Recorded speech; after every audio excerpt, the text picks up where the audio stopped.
Okay, hi. This is Peter Gunston. This is the continuation of part three, anti-religious policies and the attack on people's religious freedom. So now that you're all informed, you have to ask yourselves not just one question, but a few questions. What do I stand for and support? Abortion, anti-religious policies, non-traditional values and principles in non-common sense ways, or life? Religious freedom, traditional values and principles in common sense ways. Next question. Who do I support? Meaning, what leaders do I support?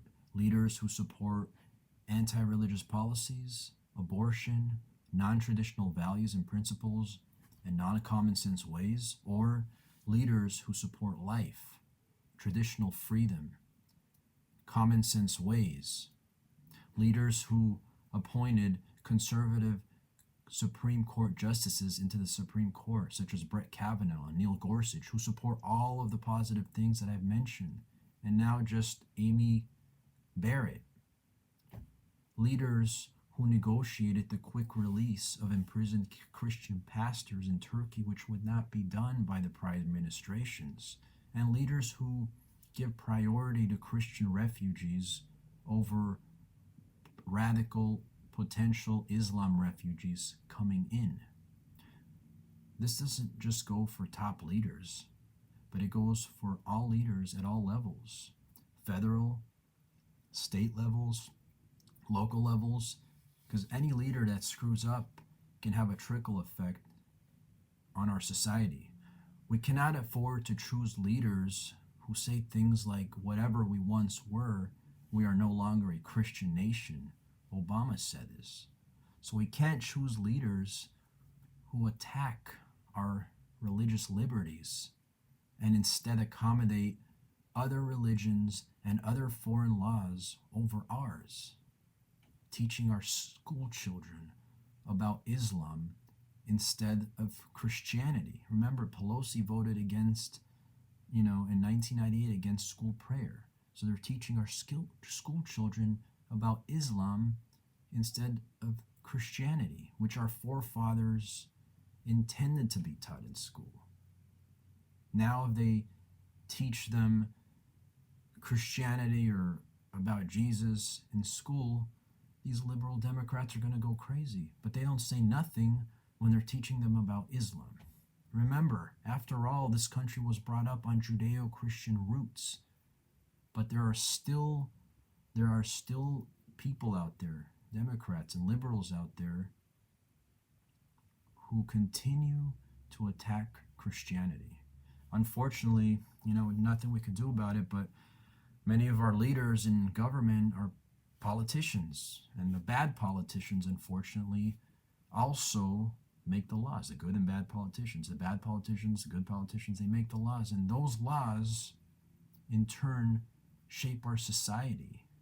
So think about it. Is this the kind of society, after all the stuff I told you in part one, in part two, the first part of this part three that I talked about, is that the kind of society you want your children and your grandchildren and the future generations of children living in? I sure hell don't. Let me read to you a little bit about this so you can understand. The Freedom from Religion Foundation has already shown what their vision for America in parts of the country is, in parts of the country where they are well funded and well established. In Kentucky and Michigan, blatantly ignoring the Constitution, the Freedom from Religion Foundation forced 2 school districts to prohibit all employees from playing Christian music when students were in hearing distance of the radio. At the Turlock Unified School District in California, the Freedom from Religion Foundation shut down the school's chaplain program because it supposedly violated the civil rights of atheists. What about the rights of Christian students who do want to meet with Christian chaplains? No one is forced to participate in the program if they don't want to. Democrats want to give rights to Antifa and other similar groups. Also, in Mercer County, West Virginia, Freedom from Religion Foundation lawyers sued local schools for the 75-year tradition of holding Bible classes, just like our founders held in their own schools. According to the Freedom from Religion Foundation, even holding these optional classes supposedly violates the civil rights of students and parents. You know, this whole civil rights thing, I think it's a bunch of bullshit. You know, all these people, pussycat Republicans, you know, trying to stay out of trouble and be politically correct. They support all these civil rights and humanitarians crap, and look what we get out of it. In Ohio, the Freedom from Religion Foundation sent a letter to prohibit the Star of David. Now we're talking about the Jewish faith. They attacked the Christians and the Jewish. And what was our country brought up on? Judeo-Christian heritage.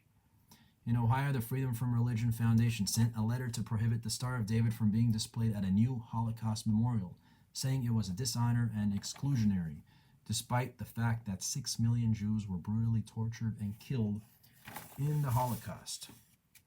Okay. Their religion foundation, Freedom from Religion Foundation, sued to remove under God from the Pledge of Allegiance. Can you imagine that? That's our American tradition. They forced teachers and sports coaches to hide their faith. Remember the football coach? They want him praying. They banned prayer from after-school programs. And they're indoctrinating our children with Islam lessons and putting Christianity down. All this stuff's going on. So if you're Christian or you're Catholic, even if you're Jewish, if you're someone else, what can I say? You don't want to listen to me, but at least for those Christians and Catholics, if you're a Christian and a Catholic, it's our moral responsibility as Christians and Catholics to choose the right leaders. And not only that, we need to inform ourselves and share this information with others as well. You know, many people are comfortable in their eggshells and just go about their lives ignoring a lot of the issues in the world. I don't blame you. You know, we're all busy. Me too. I understand. But the thing is, we can't just sit back and just expect to vote and that's it. Freaking voting is just a C minus, a 70%. It doesn't do enough. That's why we got to get out there and share this information with others so they can know what the heck is going on. You know, I bet you guys didn't know all this information. Maybe you knew a little bit, but if you listen to all the parts of my videos, you didn't know half of that information, I bet.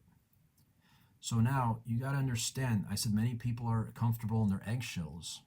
I use the term eggshells because eggshells are fragile, and once they start cracking, it's already too late.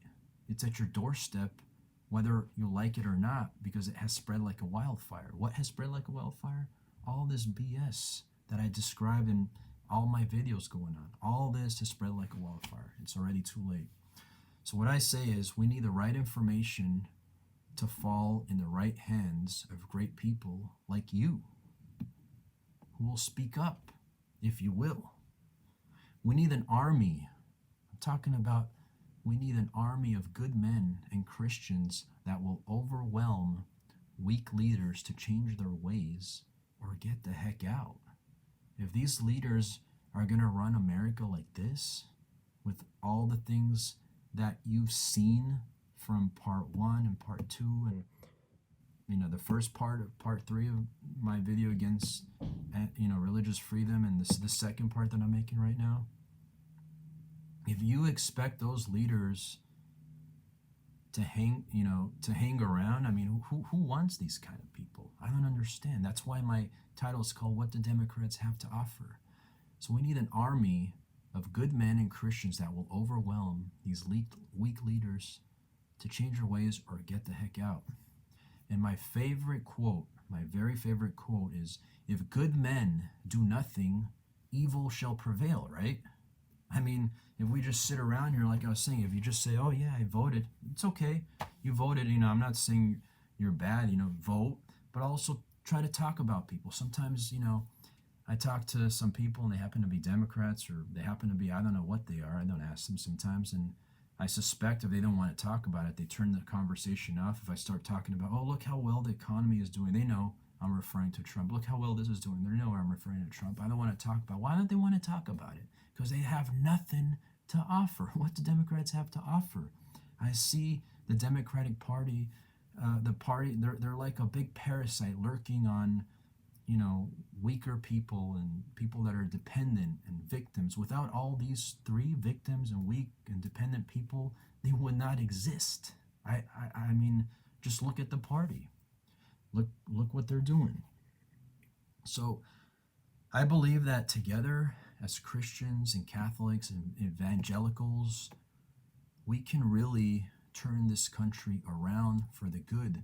We can preserve our Christian religion and faith. We can preserve our traditional values and principles for our families.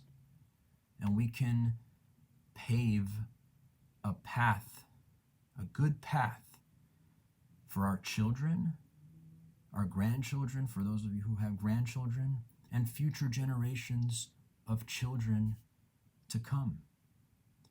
So remember, Trump's not that bad of a guy. He's trying to help us, Christians and Catholics and Jewish people.